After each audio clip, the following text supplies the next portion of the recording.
Olá, irmãos, que o nosso Deus possa falar profundamente aos nossos corações. Nós vamos fazer a leitura do livro de Salmos, número 37, versículos 18 e 19.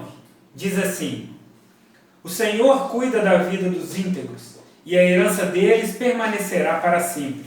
Em tempos de adversidade não ficarão decepcionados, em dia de fome desfrutarão fartura. No decorrer da nossa vida, fatalmente, nós passaremos por momento em que haverá a necessidade de um acerto em alguma área. Isso é inevitável, mas existe um acerto que todo homem necessita fazer, e esse acerto é com Jesus Cristo, que é o único que pode transformar nossas vidas e nos ajudar e perdoar os nossos pecados. Hoje, nós vamos ouvir e ver sobre isso através da mensagem que o nosso irmão Luiz estará trazendo para os nossos corações. Mas antes, nós vamos estar fazendo uma oração e logo após nós vamos estar ouvindo 2 louvores. Amado Deus e Pai, obrigado pela oportunidade que temos de ouvir a Tua palavra, que é boa, que é agradável e que é perfeita, ó Pai. Que ela venha a alcançar morada nos nossos corações e que ela possa produzir transformação na vida daqueles que necessitam ter um verdadeiro encontro com Cristo. Fale conosco, abençoe a vida do nosso irmão Luiz, que ele possa ser usado pelo Senhor na transmissão desta palavra que é tão importante. Oramos assim em nome do seu Filho, nosso Senhor Jesus Cristo. Amém. Eu era triste, muito triste, sem vigor. Vivi perdido neste mundo enganador, até que um dia alguém de Cristo me falou que Ele deu a sua vida para dar vida à minha vida, o teu sangue derramou. Sim, é verdade, Jesus Cristo tem poder, Ele pode te salvar, é somente nele crer. Sim, é verdade, Jesus Cristo tem poder, Ele pode te salvar, é somente nele crer.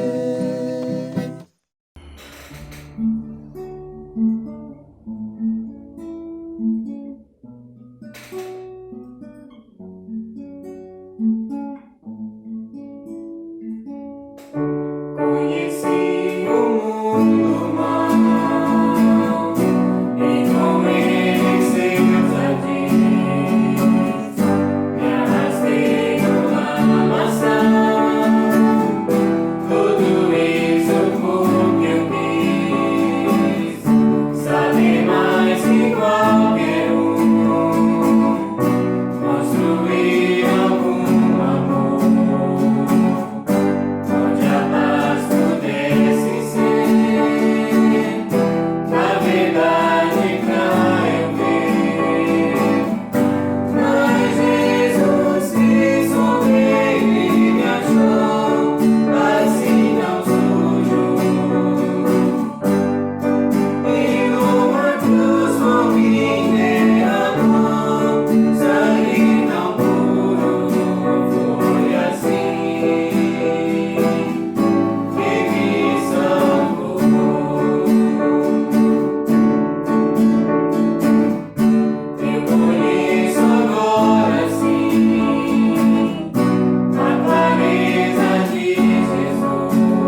Boa noite a todos.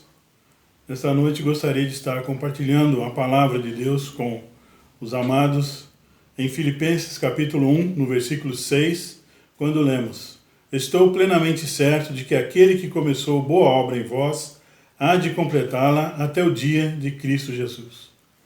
Inicio esta reflexão nesta noite com uma pergunta: quais têm sido os concertos de Deus na sua vida? Você tem permitido a Deus fazer concertos na sua vida? Nós precisamos avaliar isto. Concertos fazem parte do nosso dia a dia. Estamos muitas das vezes preocupados com tantas situações, mas alguns concertos não causam tanto incômodo.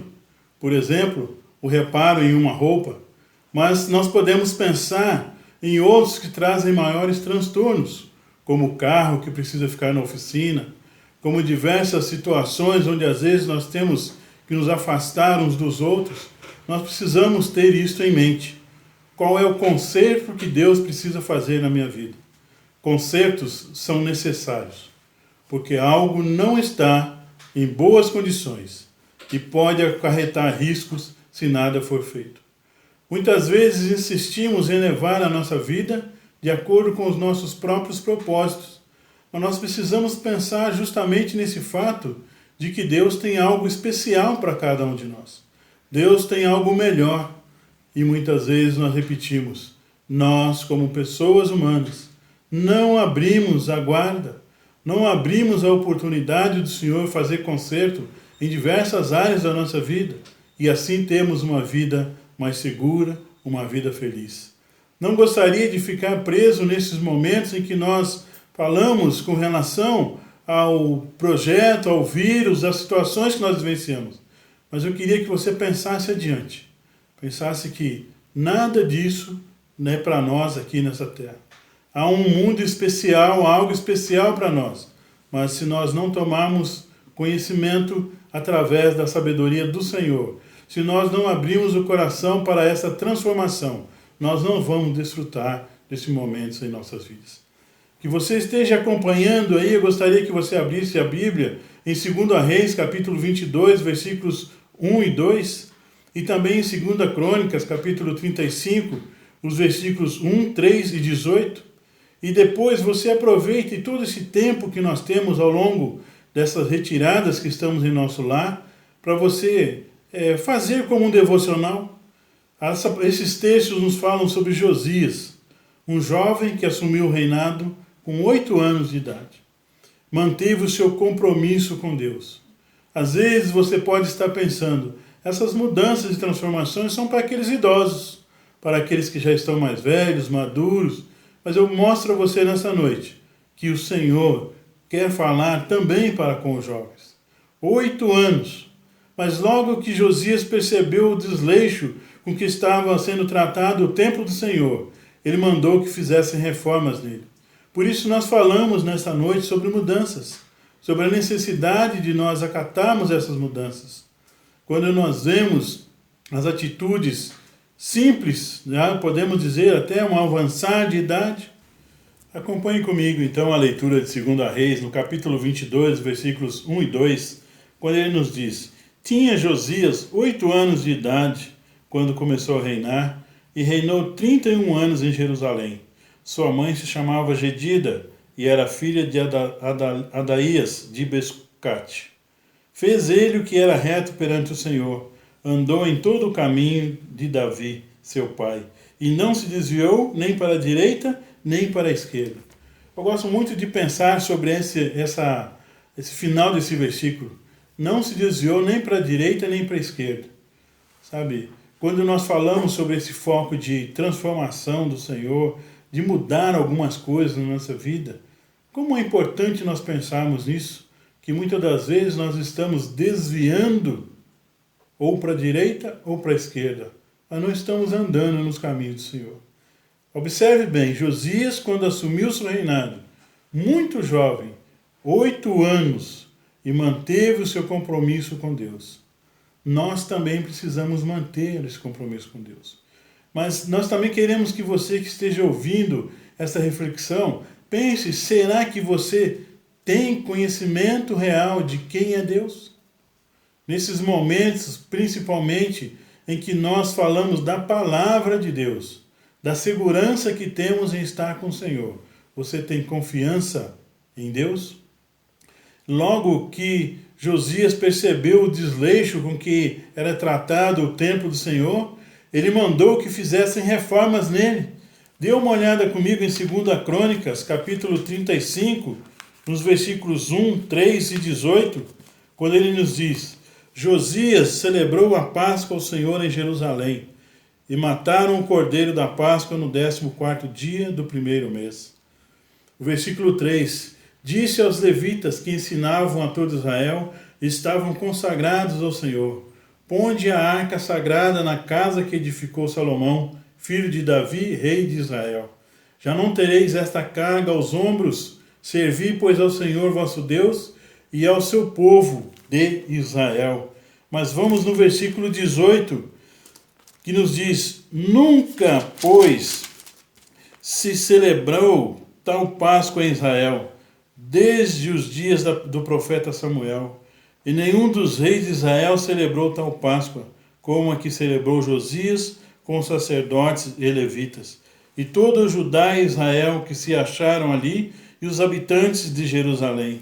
Veja que importante, não só a questão da celebridade, da festa em si, mas mostrar o que significava aqui, o porquê que eles estavam fazendo daquela forma. Nós estamos no período chamado período da Páscoa. Mas você tem conhecimento da realidade, o que é o significado dessa Páscoa? Veja no versículo 1 desse capítulo 35. Decidiram comemorar com uma festa que há muito tempo eles não realizavam, a Páscoa.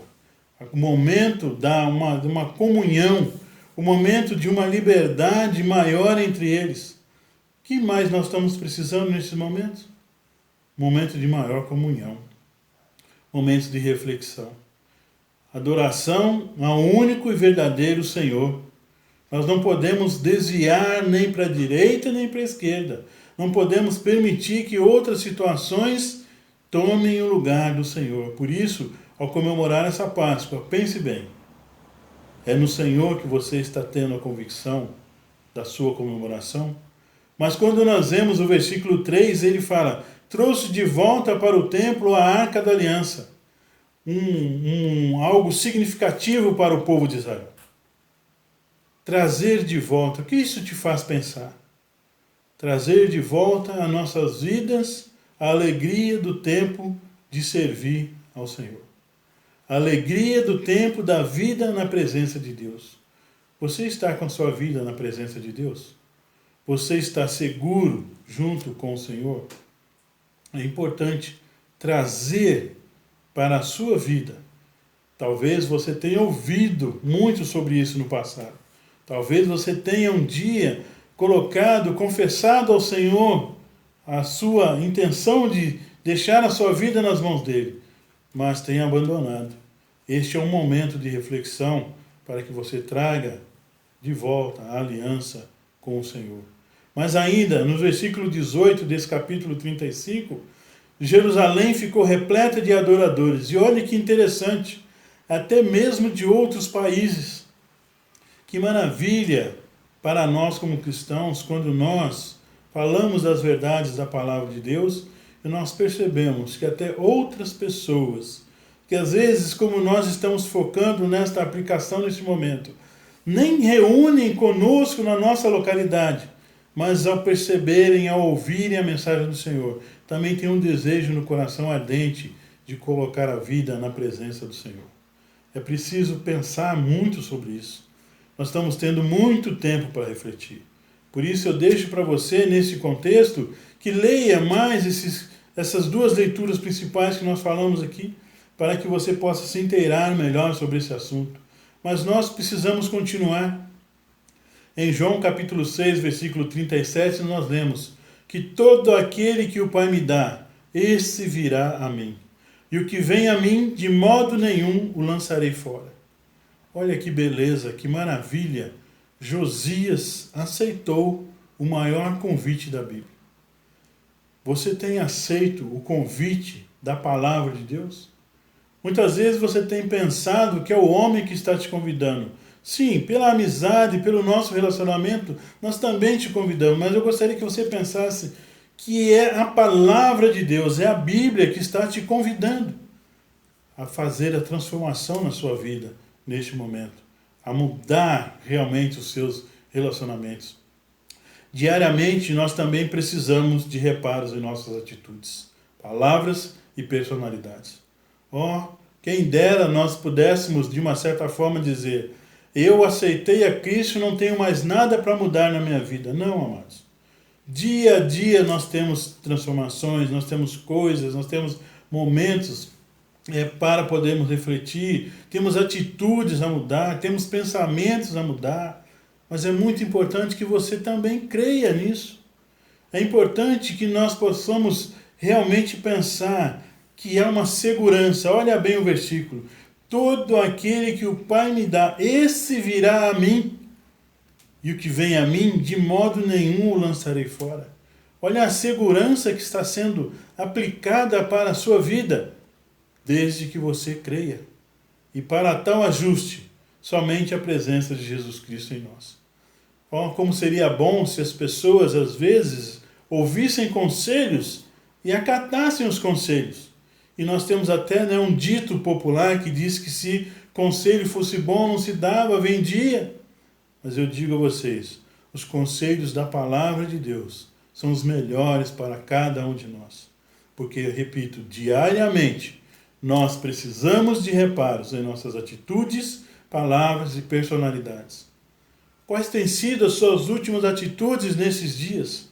Talvez alegando que pelo parar do tempo as coisas estão muito difíceis, os emocional está muito abalado. Talvez palavras. Nós precisamos pensar que palavras matam, palavras destroem. Precisamos aprender a usar palavras que edificam. E também precisamos ter reparos nas nossas personalidades. Sim, nós não podemos dizer que nós nos conhecemos, pois o único que nos conhece é o Senhor. Nós precisamos pensar sobre esta realidade, nós precisamos tratar sobre isso com sinceridade em nossos corações. Então você precisa realmente refletir sobre isso. Aceite a vontade de Deus para a sua vida. Falamos que aceitamos a vontade de Deus para nossas vidas, mas será mesmo que isso é verdade? Quantas vezes nós deixamos e acreditamos em um canto separado, onde pedimos: Senhor, não mexe nesta área em nossas vidas? Não, nós precisamos entregar de plenitude a nossa vida nas mãos do Senhor. Muitas vezes queremos que Deus faça só o que nós desejamos, mas nem nos preocupamos em saber se realmente Ele deseja nos dar aquilo daquela forma como nós queremos. Será que isto que você está desejando realmente é importante para você? Pense nisso, porque Ele vai nos conceder aquilo que for segundo a vontade dEle. É muito importante. Nós vemos em 2 Coríntios capítulo 12, versículos de 7 a 10, que você deve ler, eu faço questão que você leia também. Nos diz que o apóstolo Paulo havia recebido uma doença dolorosa, que era como um espinho em seu corpo. Eu queria que você pensasse nisso. Por 3 vezes ele orou para que Deus arrancasse essa doença dele, que tirasse esse sofrimento dele. Mas, contudo, Deus respondeu: a minha graça te basta, porque o poder se aperfeiçoa na fraqueza. Não é quando nós estamos extremamente sorridentes, fortalecidos na nossa vontade própria, que nós realmente sentimos esse poder de Deus. É claro, não queremos ninguém triste, tá? Pode ter certeza disso. Mas é muito importante nós pensarmos que a graça do Senhor, ela vai se aperfeiçoar em cada um de nós, na nossa fraqueza. Quando nós realmente estamos mais prontos, dispostos a receber essa orientação do Senhor. Um pouco antes, o apóstolo nos relata que isso foi permitido para que ele não ficasse orgulhoso das coisas maravilhosas que fez. Então faço questão de repetir. Leia 2 Coríntios 12, de 7 a 10, você vai observar o que realmente ele dá esse relato. Pelo que o apóstolo Paulo, aquele homem transformado pelo Senhor, fez tantas coisas, mas logo ele reconhece que o que havia acontecido com ele é justamente para não esquecer que ele havia feito sim muitas coisas, coisas que até hoje nos ajudam, nos auxiliam, mas é porque ele dependia do Senhor. Amados, Jesus quer restaurar o que foi danificado e arrumar a desordem que está as nossas vidas. Eu repito, não sei como está a sua vida, mas só assim nos pareceremos com Ele. Só permitindo que Ele restaure aquelas partes danificadas da nossa vida, que Ele coloque em ordem as nossas vidas, nós nos pareceremos com Ele. No entanto, Ele não vai nos forçar para isso. É você que deve abrir o seu coração, é você que deve buscar ao Senhor neste momento. A transformação será feita de acordo com a nossa obediência e cooperação. Algumas coisas são fáceis de arrumar e outras levam mais tempo. O processo pode ser um pouco doloroso, como quando você toma soro na veia, mas depois passa e você enxerga a melhora. Talvez a agulhada você sinta dor, talvez o medicamento entrando na sua veia você sinta incomodado, mas logo em seguida você se sente melhor. Vale a pena esperar até o final, pois quando ajustes necessários não são feitos, o resultado final pode ser a ruína.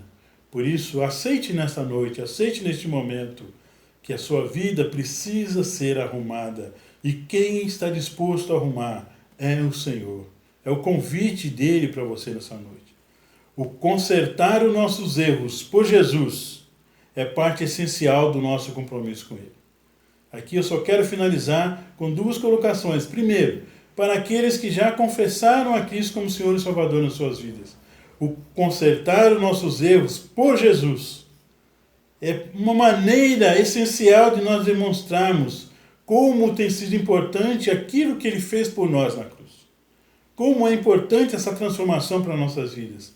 Mas você que está ouvindo essa mensagem, essa palavra, que ainda não teve esse contexto de entrega ao Senhor, entenda, é essencial que você permita a transformação na sua vida, para que aquele sacrifício de Cristo na cruz do Calvário não tenha sido em vão.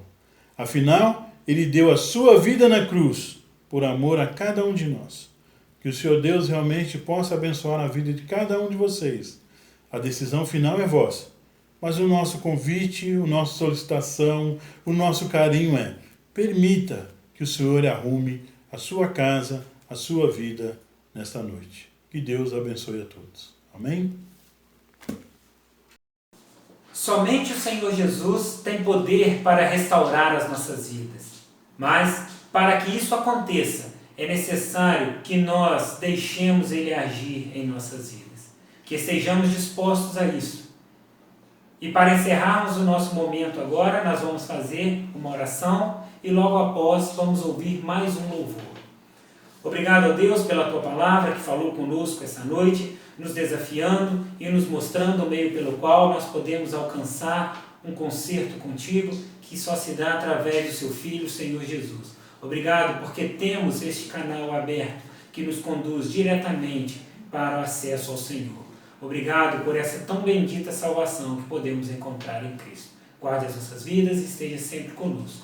Oramos assim em nome de Cristo Jesus. Amém.